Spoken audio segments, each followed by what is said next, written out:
And I believe you have the honors. Oh, I do, Chris. According to numerous reports, an activist investor, which is a name that I love. I'd love to have that moniker someday. Activist investor. I think you are. I think you're an activist podcaster. Oh, certainly an activist podcaster. I'm a lazy podcaster. Or whatever the opposite of activist is. But anyway.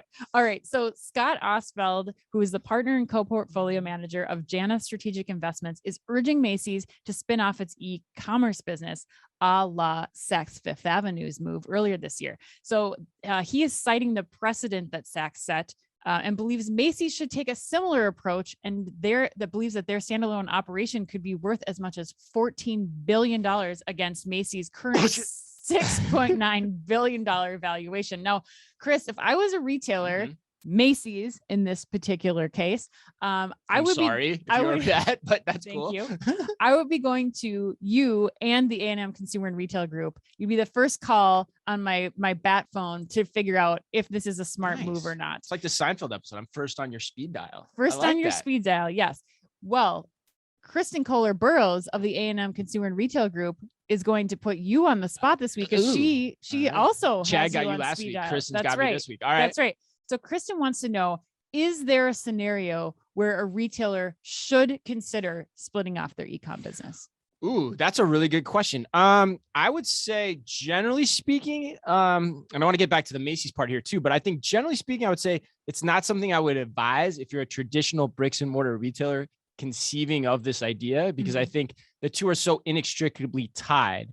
Although I think there are probably some angles, and I know you've got some cool thoughts on this too, where you could explore that type of situation, but I don't think it's ever I was trying to think of it. I don't think it's ever like an all or nothing situation where I would spin off the whole thing. I might split off a chunk. And I'd also only probably do it if I had a very strong brand reputation. Like I was doing my own products, which I don't think Macy's, is really doing. So like for me, like with all due respect to Mr. Ostfeld, I think this story is about the most ridiculous thing Mr. Ostfeld, AI, activist. Activist investor. Yes. I think this story is like one of the most ridiculous things I've ever heard. On the one hand, I like the audacity of it, right? Like the guy's bold. He's saying it's worth $14 billion, but Macy's isn't worth a damn anymore as a physical store idea. So like you could say, okay, yeah, maybe we just put all our eggs in the e-commerce basket, see what happens, spin it off, see what comes of it. I get that in principle, but I don't think it will work because, like I said, Macy's is so inextricably tied as a brand to its store operation.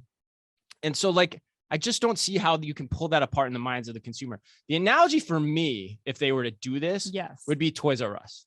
Okay. Because Toys R Us is just the department store version of Macy's, honestly. They sell the same stuff that everybody else sells, which we talked about on the show a whole host of times. And look at how much trouble Toys R Us has had getting off the ground. They tried to do the deal with Target, like that fell flat on its face. They're now trying to do a deal with Macy's, which is interesting when you think about the irony in this story. Right. And that's probably not going to work either. You can't just bring a brand back to life that has such a connotation with stores. And the valuation, like, is ridiculous. Like Kohl's is $6.9 billion, which is a better retailer, in my opinion, than Macy's. Right. So to say that you're going to pull this apart and create $14 billion of value, yeah, I want some of whatever you're smoking, Mr. Ostfeld.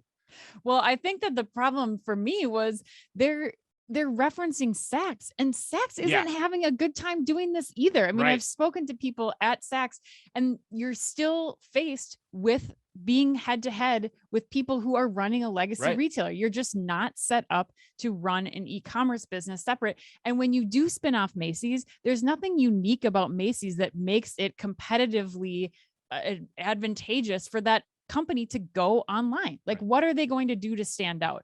I think, Saks has even tried to they brought in Sebastian Gunningham onto their board, who's a former Amazon guy, to even when you bring in the brightest and most brilliant minds in e-commerce to try to run your business like this, it's still coming head to head with these legacy issues. And, I think your point is dead on. The company that I thought of when you mentioned Toys R Us was actually like Who, What, Where at Target. I was just talking to Chris Ressa about this. Like, that brand to me could stand on its own as an e-commerce site or spin-off of Target and have physical presence. I don't think that this is something that Macy's is ever going to be able to do. Yeah, I think that's a great point. I love that. Like creating like a microsite almost, in terms of like something that you are already carrying and creating a standalone entity of it to promote it even more.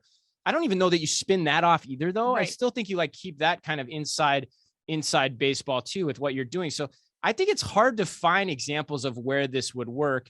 And, the other proof that I put in the pudding, lastly, I think would be, you see so many of the digitally native brands trying to either get wholesale relations or going into physical stores. No one's really giving it a go for the most part, unless you're like a marketplace, like an Amazon or some setup like that, right, where you're just truly standing alone. You can count on two hands the number of standalone e-commerce players that even worked. So why would this work for Macy's? I just don't get it. I don't understand it.